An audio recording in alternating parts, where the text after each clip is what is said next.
everyone to the Marylhurst University webinar, where we will review our Food Systems and Society Master's Degree Program.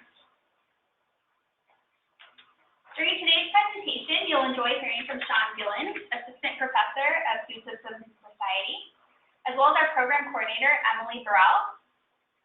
Mariska Lynch, our Admissions Counselor, is also joining us. And my name is Liz Lehman. I'm a Marketing Representative, and I'll be hosting today's webinar. In the webinar today, we'll start with a program overview before we review the financial options available to you associated with our program. We'll then jump into the application requirements and take a deep dive into the application process, how to apply. But we want to reserve a lot of time at the end to answer the unique questions that you're joining us with today. Go ahead and save those questions until the end. We'll provide a comment box where you can enter the questions. We'll review them audibly and address them for you on today's presentation. You also don't need to worry about taking down notes today. You'll receive a copy of today's webinar following the conclusion of the presentation.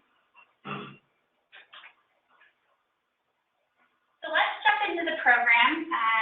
And I'll ask Sean, our assistant professor, to provide an overview of the learning outcomes associated with the program and also talk specifically about our low residency online model.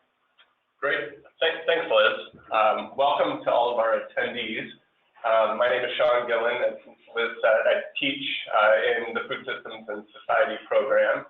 And I'll provide you with just sort of a high-level overview of the curriculum and its objectives, and then we can get into more detailed discussions about particular courses and the thesis, for example, as we move along. So as it says on the slide, our program mission is to advance equitable food systems through critical analysis, reflection, and inquiry. Our program in Food Systems and Society at Marylhurst is unique for its focus on social justice and social change in the food system. We engage food policy, food and culture, food politics, through a series of foundation courses, which you would take in your first year. And then in your second year, you begin to turn your attention toward asking and answering your own questions through your thesis. The program, as is noted, is low residency and it's cohort-based. This model we have found very, very effective for drawing a really wide range of students with different backgrounds from different places, which we find to be really effective for building a learning community so that students are learning from each other as a group of people who have common interests in food systems and social change. The low residency aspect of the program enables this because, of course, you don't have to live in Portland to attend the program. Instead, you would come to Portland twice during the 2 years of the program, one time during the first spring, and then one time during the second spring. These are the campus-based intensives. They feature class sessions, outside speakers, activities, and things that we found very effective for building a learning community, so much so that our students often stay in touch with each other long after they complete the program. And are the intensives required? The intensives are required. That means you would travel to Portland, Oregon, twice. Again, once in the spring, your first spring, and once in the second. And that's a question that many of our students ask. Tell us about the commitments associated with the program. The program is 48 credits. If you took a full-time course load, which is 2 courses per quarter, we're on a quarter system, so we've got a fall term, a winter term, and a spring term. There's also a summer term, but no classes are taught then. So if you're on a full-time schedule, you would take 2 courses or 8 credits per quarter for 2 years, and that would get you up to 48 credits. As I said, the first year is foundation coursework, the second year is thesis coursework. You can slow that time or slow that down a bit if you find the commitment is too much given your life and work schedule. Just for a reference point, 2 courses or 8 credits you'd expect to spend about 24 hours per week on coursework. So if 24 hours per week is too much, we do have part-time options available, and we can talk to you in more detail about what those might look like. That option, of course, would take longer for you to complete the program than 2 years. The coursework is taken sequentially, which allows, as I've been saying, the sort of core content to form a foundation, and then build into a thesis, which occurs in your second year in a full-time program. One of the components of the program is the thesis. Can you tell us how the program and the thesis work has helped our students move on and accomplish their personal and career goals? Yes. The thesis is a really exciting part of the program, I think, because our students have an opportunity, and you'll see some titles here of some of the theses that our students have written, but they're all located differently, all across the country. They're generally engaged people working at a nonprofit organization, or they have an interest in developing a new career in the fields of food systems, or they have a question that they've always wanted to ask, and they use their thesis to advance their work in a practical way. They're thinking about food systems and society, and then they often go on to apply what they've learned in their thesis to do really interesting things. One thing I'll note about the structure of the curriculum is that you would complete your thesis in your second year if you're a full-time student during the winter quarter. So that's 1 quarter before you graduate. So you have a spring quarter course, a couple of them, that asks you to reflect on what you've learned in your thesis, what you've learned throughout the program, and what next steps you might take because of that learning in order to improve food systems equity. So some of these thesis titles are, I think, really illustrative of the kind of work our students do. Farm to school program work, thinking about how food justice is or isn't present in those programs. We had a student, the second title there, do an analysis of the gender dynamics in the culinary profession, and she now has moved on to teach about gender in a culinary school, which is fantastic. One student, the next example there, around building municipal food governance, she was thinking through how to use food policy councils most effectively to improve food access and food systems equity. The author of that thesis has gone on to continue policy work, working around, I think right now in particular, supporting farmers of color in California. Another one, we get a lot of dietitians. We've had a few dietitians who have become frustrated that some of the social determinants of health aren't always engaged in their professions, wondering why people aren't able to follow the dietary advice that they give. And so often they'll use their thesis, for example, to ask questions about how to engage social issues in their work. As you can see, I won't go through them all, but there's a really wide range of topics. This is something that you don't necessarily need to have a clear sense for when you come into the program. As you take foundation courses, your interests are developed along the way. You work very closely with faculty as you write your thesis. So it's not intended to be intimidating or competitive. We find that our thesis writers are often really collaborative. They work together to support each other in what can be daunting work, but all along the way they're guided by faculty quite closely. So it's something that allows us to tailor the curriculum of the program to particular students' interests, because we couldn't possibly cover it all in just the foundation courses. Well, these students are working on these theses and participating in the online modality of the program. Many of them are often also balancing other commitments outside of school. What advice would you give them based on what you've seen successful students? Well, that's a great question, Liz. And first, I will say, I just want to emphasize that a lot of our students are working and trying to balance work and school with other life commitments.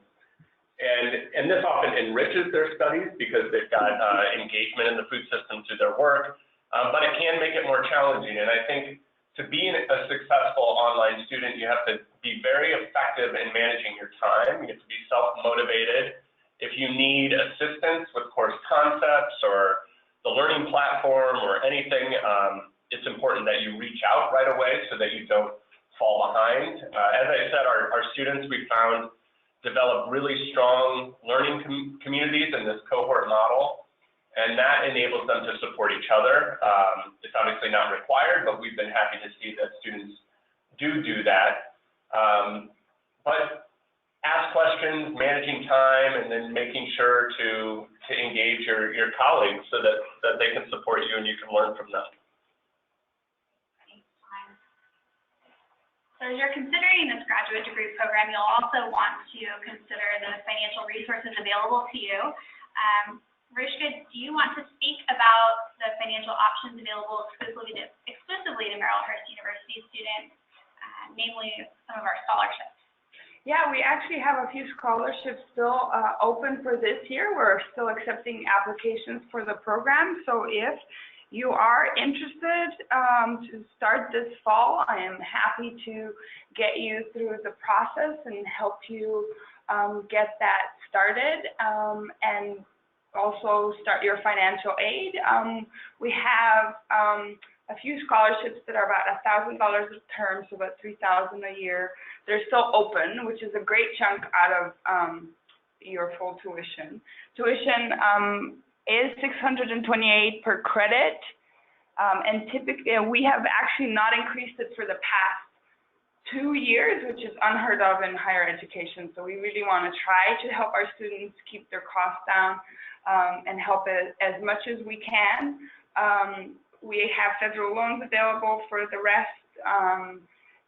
We also encourage students to look for outside scholarships. We also have tuition payment plans so that you can already start paying off as you're planning your budget. And we have other resources. We partner with Salt Money, which is a nonprofit organization that helps students budget, find scholarships, and it's actually a really great free resource that we offer to our students.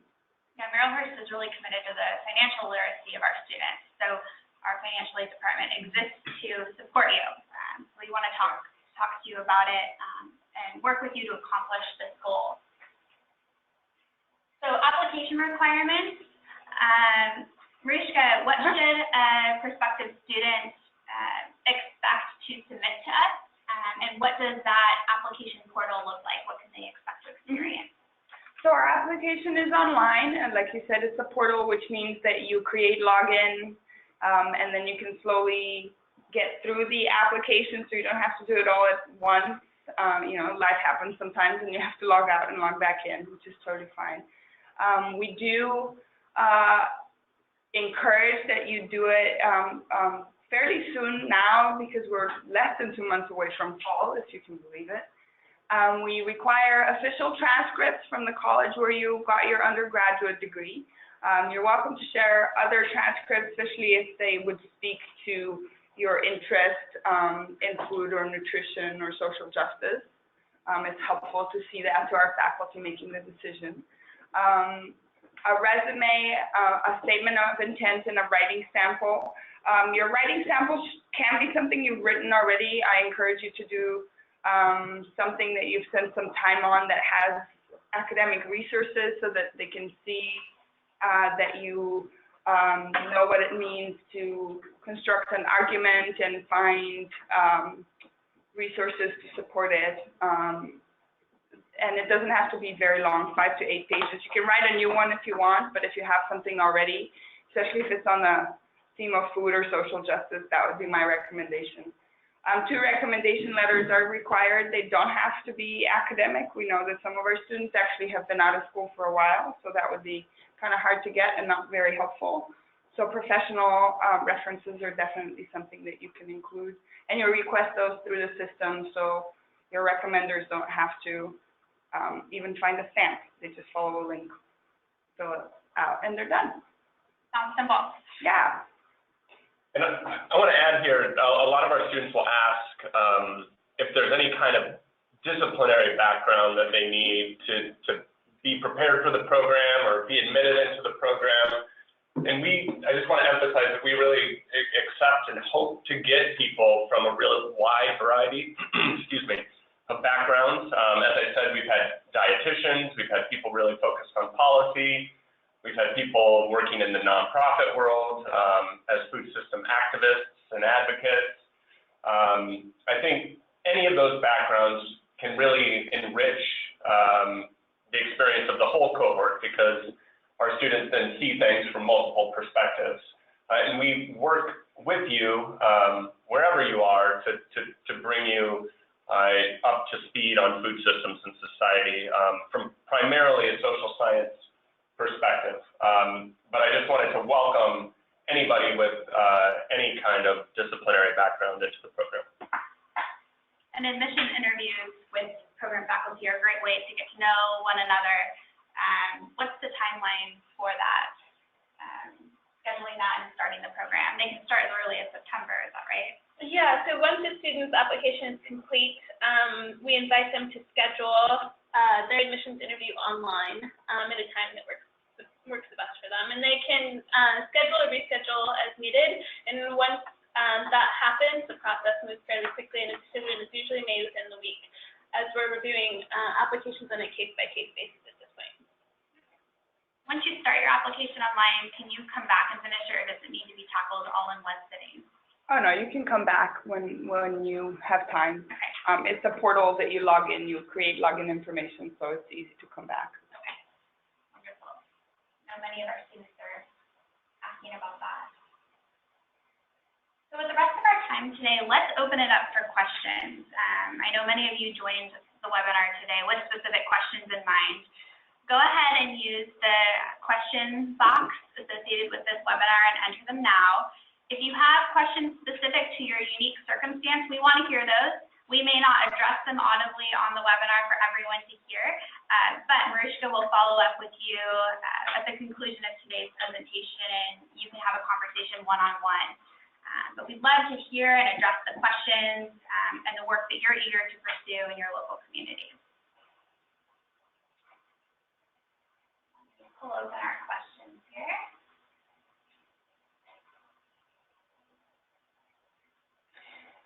Okay, the first question is about our faculty. Sean, can you tell us a little bit about some of the work that our faculty are leading out in the world and in the food system? Sure. Well, I'll start with Patricia Allen. Dr. Patricia Allen is the founding faculty member of our Food Systems and Society program, and she's somebody who is internationally known for her work on social justice and the food system, drawing attention to the big questions that have often gone unanswered as alternative food movements have organized to create a new food system. So we're really lucky to have her as a faculty. You take several courses with Patricia, and that her work has been on a wide variety of issues, which I won't detail. Looks like we have another question. We do, yeah, several. What does the program, the part-time program look like? So how many years should our students anticipate to spend? A part-time student can expect to take one class per term for a total of 4 years. That can be accelerated depending on a student's circumstances and where they are in the curriculum, and if they decide to go full-time at some point. So again, 4 credits per term, 1 class per term, and that equals out to about 12 hours or so a week. Yeah. We have one more question here. What makes this program stand out and different from others? Well, as I was describing, this program is very unique and it's focused on social justice and social change in the food system. This is something that other programs often address, but only tangentially. We sort of pride ourselves on that particular point. I think the other main thing is that it's low residency. We've got a really strong cohort model that helps facilitate the building of learning communities around food systems and society. I think as a food systems program, it's unique relative to other sort of more traditional disciplinary programs. Sometimes our students will be considering, say, a master's in public affairs or sociology or something like that. And one thing that I suggest to them, and it might not be a best fit for everybody, but when you join a program like this, you're sure to get a lot of people with a similar set of interests. So you can organize your thinking around particular food system problems or issues rather than being in a cohort, say, of sociologists with really diverse interests, which may be better for you. But in this case, our students have really gotten a lot out of the fact that everyone over the course of 2 years are focused in on social justice and social change in the food system. Yeah, I've heard of students say that they found their tribe. They really connected with people that are passionate about making a difference in the food world. So even if it's different areas that they want to focus on, from, you know, either food in prisons or food in schools, school gardens, or gender equality in, you know, culinary schools, or equity in restaurant business. But it's all kind of interconnected. And through the program, I think they also get that perspective on the food system, how interconnected a lot of things are, right? How does labor impact the organic farms? How does being a community of color impact your school food, or, you know, all of these different pieces that make for a very complex system that I think that addressing it does take complex solutions, and I think our program addresses that really well. The other thing I would add is that as we've been graduating cohorts, we're building a pretty amazing network of people around the country that are doing work like this. And as I said, our students are eager to stay in touch and remain connected, continue to learn from each other. We have often alumni coming back to intensives to let us know what they're working on, what they've been up to. And so it becomes then a good source for a network of people interested in these issues all across the country for both practical and professional purposes. And Sean, you shared with me previously that we even have a group of alumni who are now sharing office space with one another. They're each pursuing their own individual roles in the food system, but they're supporting one another by sharing that office space together and continuing to collaborate. Yeah. One of them is a writer for Food Tank. One of them is someone who works on policy for the Pesticide Action Network in Sacramento, and another works at a nonprofit organization. But our students have, as I said, they're all over. They're highly engaged and with the world and each other. So it's been more successful than I would have imagined in that area. And the intensive is another opportunity where students really participate and collaborate in the online format. How do they collaborate with one another? That's one of the questions here from viewers. That's a great question. Emily? Yeah, so there's a couple of ways that students do that. One is in the online classroom through synchronous seminars via Zoom, which is a video conferencing application, where faculty will host seminars every other week or so on to go over concepts from the class. This is particularly useful for thesis, where we have research conversations to talk over research concepts and where people are in their thesis projects.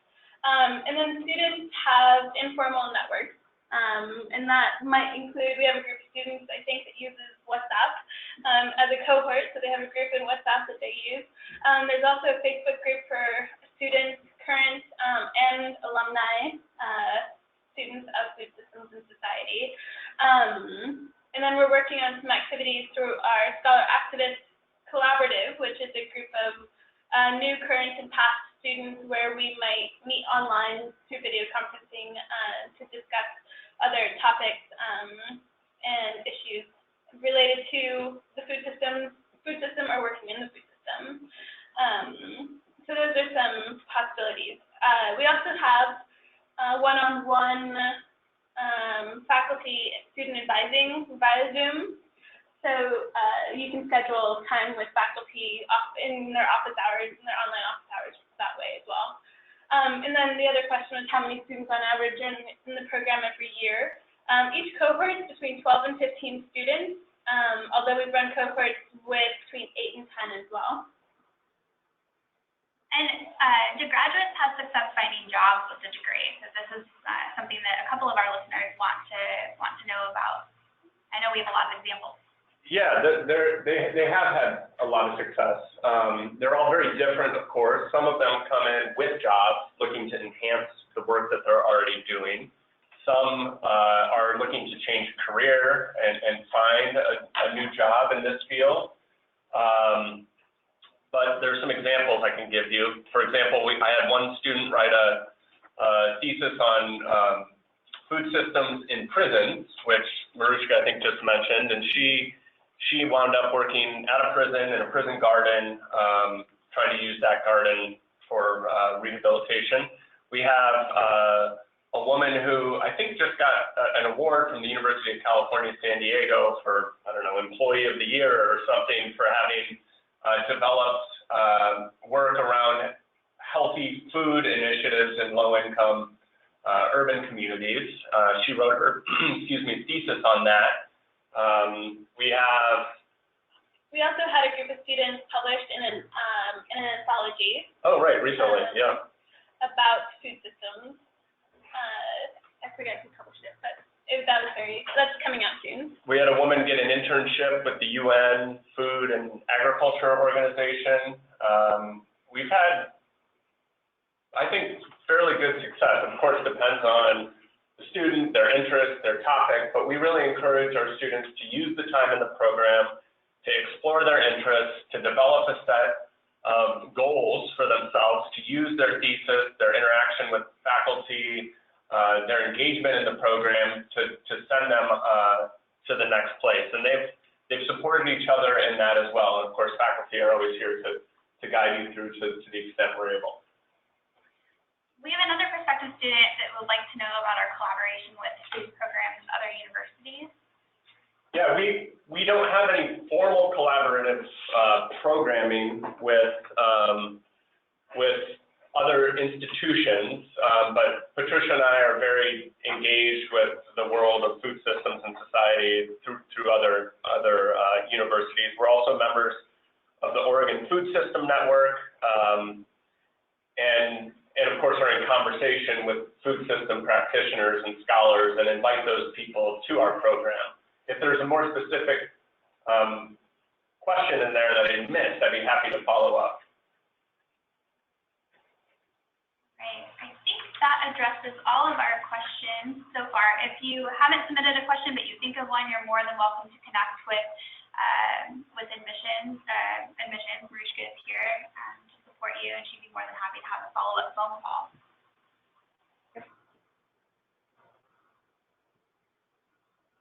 So before we leave you today, we'll also provide you with some additional resources. We talked about financial aid. Again, we have a wonderful financial aid department here to support you. There are links to our online application, the university website. There's additional information about the program there and the work of some of our alumni. We recognize that you all took time out of your day to attend this webinar with us, and we're really appreciative of that and excited to continue to have conversations with you about the food systems and learn about your professional goals. So with that, I will sign off, and you can expect to receive a copy of this webinar later on this afternoon. Thank you so much. Thank you, everyone.